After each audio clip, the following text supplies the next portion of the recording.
जैसे ही हंसी मजाक का खूबसूरत सिलसिला थमा, काजी साहब ने मुस्कुराते हुए निकाहनामा आगे बढ़ाया। दावर ने गहरी मोहब्बत और अकीदत से एक नज़र एरिन और बच्चों पर डाली।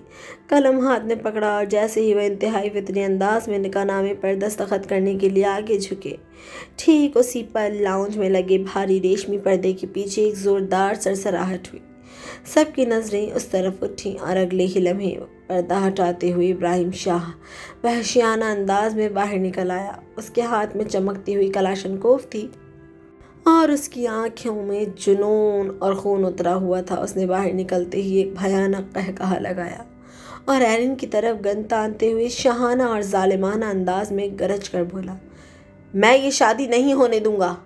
एरिन, तुझसे कहा था ना मैंने कि इस शादी से इनकार कर दे। अब देख, अब तू और तेरे बच्चे सब मेरे हाथों मरेंगे।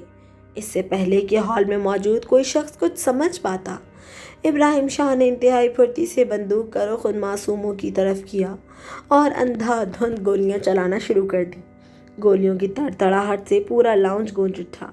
इस अचानक और हौलनाक हमले के बावजूद एरिन के पास ही खड़े सुरखाब और एहतशाम ने एक सेकंड की भी ताख़ीर नहीं की और अपनी जान की परवाह किए बगैर एरिन और बच्चों पर झपट पड़े।